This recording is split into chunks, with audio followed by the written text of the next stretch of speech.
Happy Friday, everybody. I'm Nick Slavik. I'm the proprietor of the Nick Slavik Painting and Restoration Company. I'm also the host of this show, Ask a Painter Live. It's a weekly live Facebook show where I use my over 2 decades of experience as a business owner and a craftsperson to answer any questions. And like I always say, if I don't have the answers, the people who are associated with this show do, especially this brain trust right behind me here. So we are in my war room. This is the first ever war room master's class. And what we basically did was double down on job costing and industry benchmarks. I'm a true believer. The mission of this year for me is master the basics. And there is nothing more basic than job costing and industry benchmarks.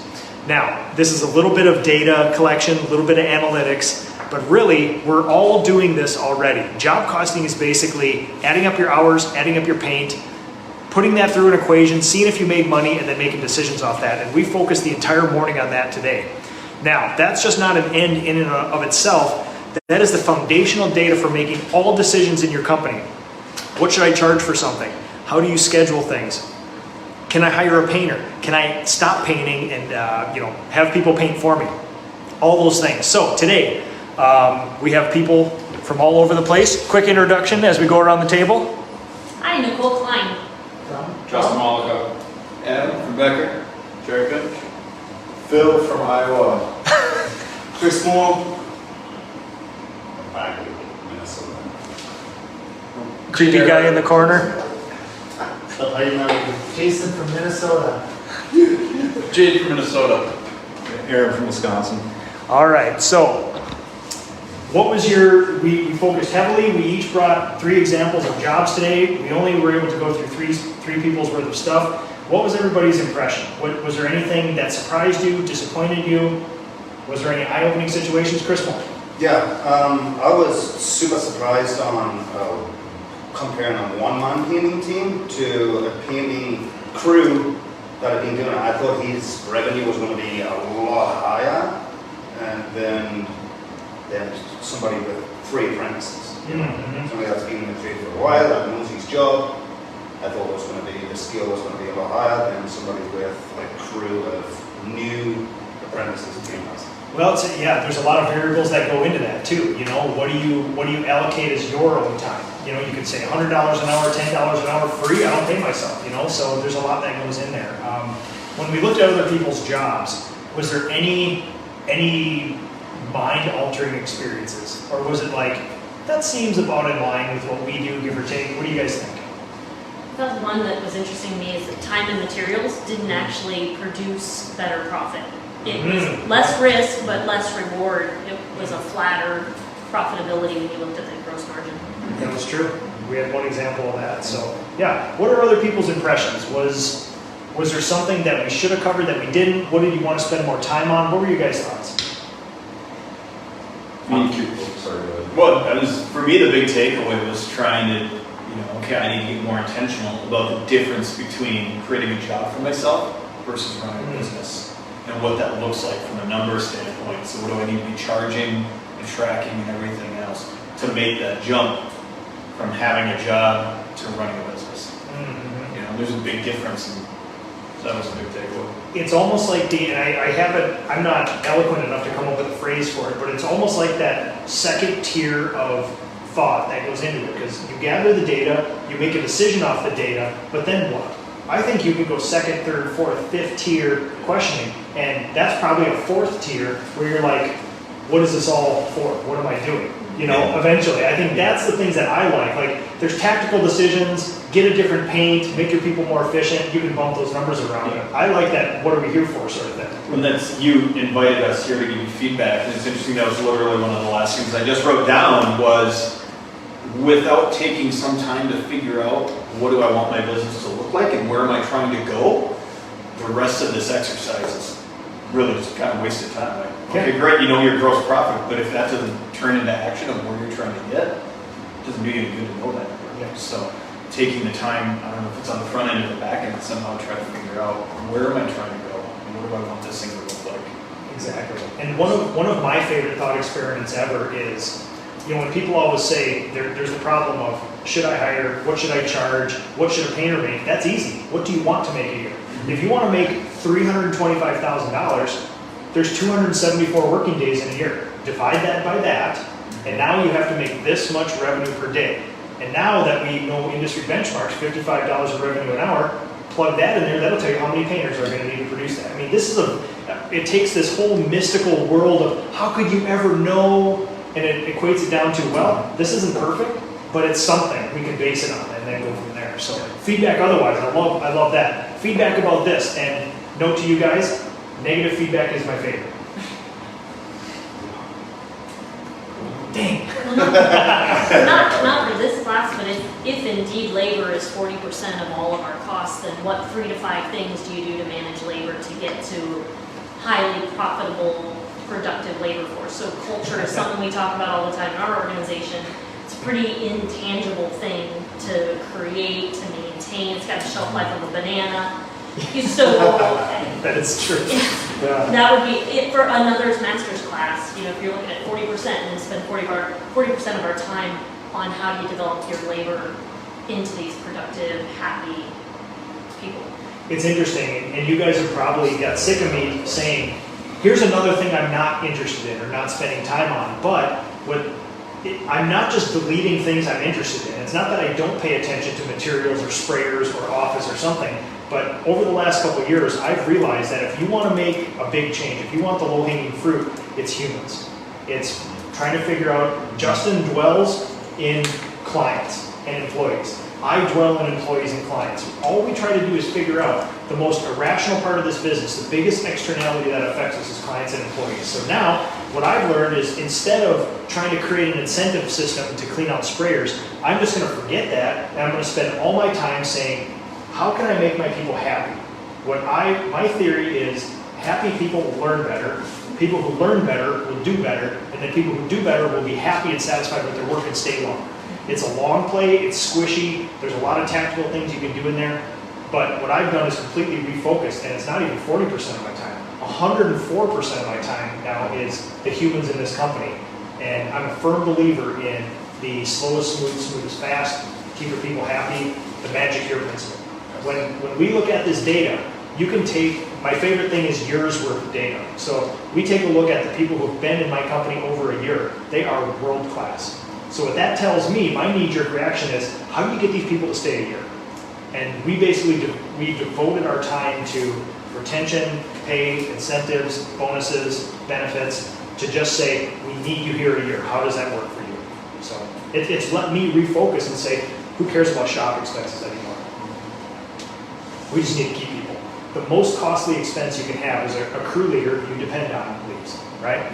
Like that's heartbreaking, it's demoralizing, and now it takes somebody else. I mean, Phil, you're smiling. It takes years to build that up. You know, you think about some of our most senior craftsperson has been with us for 3 or 4 years. Like if we lost that person, it would be demoralizing. Like you've invested so much into that person. He knows your eccentricities. He knows your tools, your processes. And if that person were to leave, you think about all the time you have to invest in another person. And we take it personally too, right? It's like, what did I do to do this? You know, that's the problem. It may have nothing to do with you, you know? So, other feedback about what we did today. Is anybody going to change anything when they go back? Yeah, stop worrying about things that you shouldn't really be worrying about. Yeah. Worrying Now again, about Don't later try on to find- manage. Yeah. This isn't a problem if we have unlimited time. I'm assuming, if you guys are like me, that's probably not the case, right? We have X amount of time if we enjoy spending time with family and not painting, you know? So really refocusing that time and trying to figure out, since we only have 40 to 80 hours a week, you know, what do we do with it for the biggest return? So. Like, that's why it's important knowing your numbers, knowing the percentages, so you can look at those things like sundries, tool repairs, and see how much of a minor part that plays. Right. So don't waste your time and energy Worrying too much. worrying about that, like work on labor, work on, you know, the things that are gonna make a difference. I couldn't believe like after 1 year at your company you shared their numbers and the minute amount of percentages that I worry most about, like you said, vehicles, marketing, you know, ridiculous sundries, like I can't believe I just had to buy 5 cases of tape, you know. It's cost me $500. So the things that are foremost in our mind are the things we can most easily grab onto, which is our paint bill, right? And that's the easiest one to do, our insurance bill, things like that. The whole labor thing is weird because if we don't track what it's actually worth, you could either be getting ripped off and paying people too much, or they could be world-class people producing all sorts of stuff, and you may have a completely different view of them. You may be screaming at them like I did years ago, when actually they're doing pretty good. yeah, but You know? yeah. It's a huge thing. And again, it's the next question then is, you know, we have data points of people who can produce $120 of revenue an hour, and we have people craftspeople in our company that can do 85. We have apprentices that can do 20. How do we move those people quickest through there? And at what point should you be satisfied with that? That's the next sort of big unknown thing for me is what can you expect out of humans? What are the limits? Nobody in my company wanted to grow up and be a painter. Maybe even including me, right? And seeing that they're here, how much can you get them on with your mission and your culture in order to keep moving that up? You know, family environment creates a safe learning environment. Learning accelerates them through that.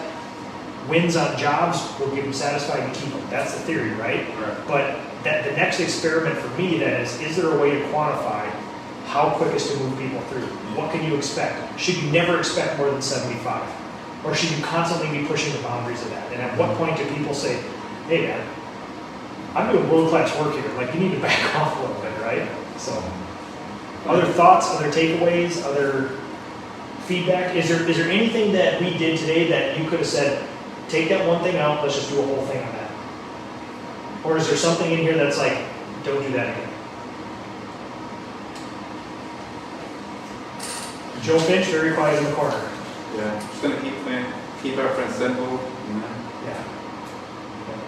Probably more the deep dive in below the line. You know, we just did high level, but actually dive into everything that goes into the organization. And below the line stuff is very interesting to me because, again, you can take the same thing. What do you focus on in overhead? Well, owner salary, salesperson, production manager, probably. Again, that's where I would attack stuff too. So that's a good point. Looking at below the line stuff too would be great. I know that you have, Jason, you have deep analytics and thoughts and benchmarks and things like that. So yeah, be tapping you for that one. Got 3 pages for it. Yeah, I love it. Jason, you want to cherry pick one of your feedback comments and share it with the group, with the public? I thought there were some great through lines, and I think in future iterations of this, we'll just make those through lines more consistent and make sure that if there's something that's added or that's a component of it, that it's tied to that through line. I think there's some great ones to pick from. That Morgan Brady had some great ads this morning. Specifically liked her talk about our instincts being strong, our instincts helping us survive, but not necessarily helping us thrive. And then you kind of married that in with you've got feelings, you've got data. You don't want to go just off feelings, but I don't know why you actually want to go off of data, but that's what you say. Well, but Feelings plus data is the best. Yeah. She did mention that because then you're not able to adapt to changing environments. Yeah, well, the data-driven approach would have been my reformation last year, where you just say, okay, based on this, let's push these humans as far as they can. But sooner or later, a factor of human enjoyment of this job does affect that, and there comes a point of diminishing returns where people will not continue to do more. They'll say, now it's not worth it to me, the stress of this job or something else. And so yeah, But you need to monitor their blood stress hormone levels. exactly. You, everybody and I watch and track very closely, right? But no, this is a good point. Jason, this was a quote from you. You wanted to make sure I attributed it to you. I forgot to put your name there, but so for everybody here, I was working with Jason, getting his feedback on this course here, and he summarized basically the entire mission of this here, which is many solopreneurs cover their business's lack of health through sheer grit and determination. That model doesn't scale when you start to hire. Healthy companies make good decisions. Good decisions are made from data and feelings, not just feelings. So that's what basically we've been doing here today, which is I would guess most of us run most of our businesses off feelings, and we're going to start putting data in there. Also lights. Yeah, oh my God. it's good to have those feelings, those super high highs and super low lows. But what you try to do is smooth out the curve where if you're having a super low low, maybe the data supports it. Maybe it's like, yeah, you should feel horrible. This isn't a great outcome. Or you should be super happy. This is a great outcome. Or you might be in the pit of despair. None of the data supports that, so buck up. You know, so it's one of, I've had more feeling corrections over the last 2 years when you start overlaying a piece of data onto it. And honestly, when I'm probably thought of as a feelings guy, nothing has given me more comfort than data. When you start overlaying data on what we do, nothing has given me more comfort into you are horrible at this or you are doing good at this, keep doing that. So. Any other thoughts, feelings, feedback?